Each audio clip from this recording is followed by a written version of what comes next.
Let's get salty!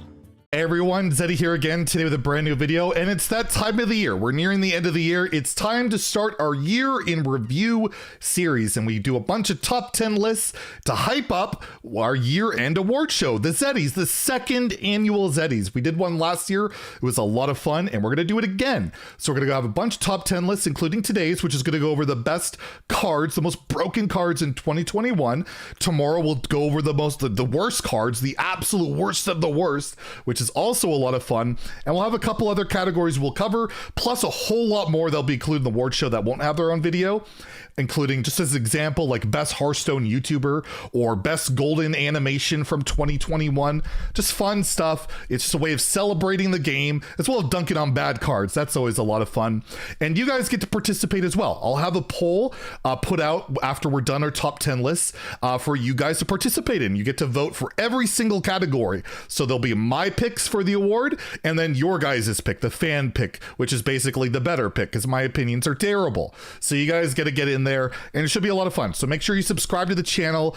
Stay tuned for all this, and it'll all culminate with the end of the year. Like it'll be either on New Year's Eve or New Year's Day. I haven't decided yet, and hopefully we can get some guest stars. Last year we had Solemn. Maybe we could have somebody else show up. You never know. Had nobody lined up yet, but you never know. And also feel free to share any categories you think should be an award in the award show. That would also be a lot of fun. So anyways, without further ado, let's take a look at what the most broken card released in 2021 was. So this includes all content released in 2021. So that includes the Dark Moon Fair mini set released early in the year, as well as the core set and Forge of the Barons, which were released at rotation. We also have the United Stormwind mini set, as well as United Stormwind, and the latest expansion, Fractured and Alterac Valley. And we're going to go class by class, go over the best card and honorable mentions for each class. So 11 cards total that get basically a heads up to be nominated for the award show. But even if I say this one wins, I might even change my mind. So you can always try and change my mind in the comments below. I'd love to hear it. Anyways, starting off with Demon Hunter. The best card for Demon Hunter for me has got to be the Final Showdown. Yes, a quest. There's a few on this list, that allows for insane mana cheat in Demon Hunter. It was literally the finals of the World Championships was Quest Demon Hunter versus Quest Demon Hunter. It enables basically Il'gynoth OTKs. You get a bunch of mana cheat. You get Kurtrus, which gives even more mana cheat. And yes, just very powerful. Kind of puts inevitability to every single game with that amount of mana cheat, and has not been nerfed yet, but it's just a very, very strong card. Honorable mentions for me, like the Blackthorn Death Rattle card, legendary, very powerful, basically meta entire run it's been in the game, so you definitely could argue that one.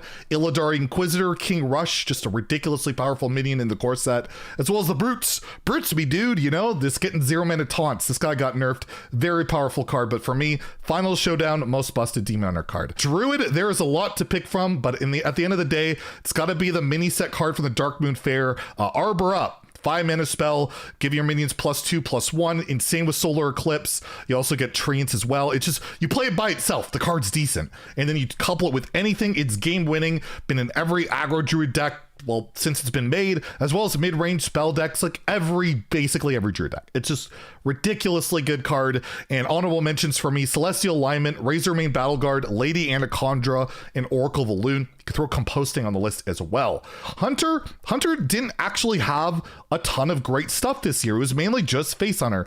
Outside of Wild, where you had Enter the Dwarven District, which is nuts, which is an honorable mention, but not the winner. For me, the winner is Barat Kodobane, with 5 mana 3/5 legendary that draws a 1, 2, and 3 cost spell. Shored up a weakness that Hunter's had forever, and that's card draw. Incredibly good, basically in every standard deck period for the most part, because why would you not want to run it? Only in Wild with the odd, Quest Hunter. It's too slow there. It's too slow, plus you only draw 2. So yeah, ridiculously good card in Hunter, and I would say, I guess Aim Shot would be the other one I would put an honorable mention, but most of the cards are basically Face Hunter from prior year. Next we have Mage, which was basically just Spell Mage the entire year, whether it was a Deck of Lunacy version, which is a prior year card. But yes, the winner for me has got to be Refreshing Springwater. This used to cost 4 mana, and it still auto include today. With an Incanter's Flow, it would gain gain you mana at 3. Just a ridiculously busted card, still incredibly good. Basically free card draw, and how can you complain about that, especially when it sometimes gives you mana.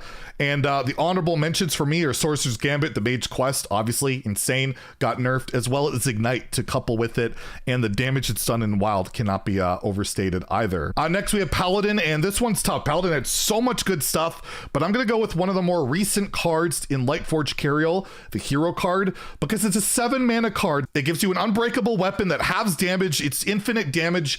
This card's so good it sees play in Wild. It's 7 mana. It sees play in every Paladin deck, period. Aggro, mid-range, control, combo. Why would you not play this card? It is so unbelievably good, and it just has to be my the pick for me for the most broken Paladin card, with honorable mentions going to Sword of the Fallen, which got nerfed, Conviction, which got nerfed, and Alliance Bannerman, which got nerfed. You see a trend, might want to look out for Cariol. Next we have Priest, which had a really sad year. Not a lot of great cards, not really great in the meta outside of Control being good in Forge and the Barons, and basically Shadow Priest briefly during United Stormwind. But for me, it's got to be Hysteria, the removal spell, dual class removal spell. Originally was 3 and could target any minion, that it could only target enemy minions, and it got bumped up to 4. Nerfed twice, auto include in a lot of control lists, also very good in Warlock too. But yeah, it's got to be Hysteria for me, with honorable mentions being to Void Touched Attendant, Dark Bishop Benedictus, and the Zarella, the minion. Although the hero card's very good too, but Zarella was very powerful during the Barons. But man, Priest really sucks right now. Next we have Rogue. Rogue had a ton of good stuff, but not as much as you think. A lot of it carried over from prior years, but for me, it's got to be Efficient Octobot. Recently just got nerfed, was originally 2 mana. Emperor Thorson for 2 mana. Pretty good. It's still busted at 3, and it's just been a staple in I don't know how many Rogue decks, with honorable mentions going to Field Contact. You could argue that one easily. The new Scabs hero card, obviously insane too, and Nitro Boost Poison, which was 1 mana for some reason at one point. That was also a terror of a card. Next we have Shaman, and I gotta go with Command the Elements, the Shaman quest, already nerfed once and still a meta player to this day. Very powerful. Doubling up on your spells is just bonkers. The only thing that holds it back is it is a bit slower to get done after the nerf. If it hadn't been nerfed, it would just be unbelievably a huge terror still, and it's still very, very strong. Honorable mentions for me would be Primal Dungeoneer and Snowfall Guardian. Next we have Warlock, and I don't even know where to start, except it's obvious the winner is the Demon Seed. This card is ridiculous, already nerfed once. It's got banned in Wild. It's still arguably the best deck in Standard. Yes, Handlock Demon Seed is still unbelievably good despite all the nerfs that have happened to Warlock. It's almost like the Demon Seed's a problem. Anyways, yes, the Demon Seed for me, hands down, unbelievably broken, with honorable mentions, and it's a long list of Stealer of Souls, Touch of the Natherzine, Rune Mithril Rod, Dreadlich Tamsin Rome, and Antheron, and there's plenty more you could put on this list. Warlock has gotten a little bit too much love, I think, this year. My god. Next we have Warrior, the last class to go over with.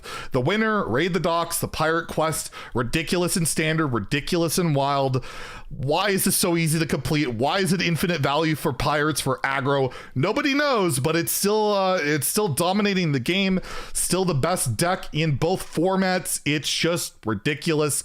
Busted. Number 1 for me, with honorable mentions being Defias Cannoneer, Stormwind Freebooter, and Bloodsail Deckhand. And then lastly, we have the neutral cards, and the most busted neutral card from 2021 for me has gotta be Battlegrounds Battlemaster. Originally 5 mana to give your minions Wind Fury, got bumped to 6 and is still insane at that cost, but just ridiculous. Unbelievably good in I don't know how many different decks, and yeah, it just has to be my number 1, with honorable mentions going to Crab Rider, pre-nerf Crab Rider, Alexstrasza, the Lightbinder, Far Watch Post, unnerfed Far Watch Post, Blademaster Samuro, unnerfed Iron Deep Trog, and Mr. Smite. So there you go. That's my list. Share your guys' thoughts and opinions in the comments below, as well as any award categories. Should be a lot of fun. We'll end off with the award show, and let's try and get some guests, something like that. If you enjoyed the video, please like and subscribe. Have a great day, and stay salty, my friends.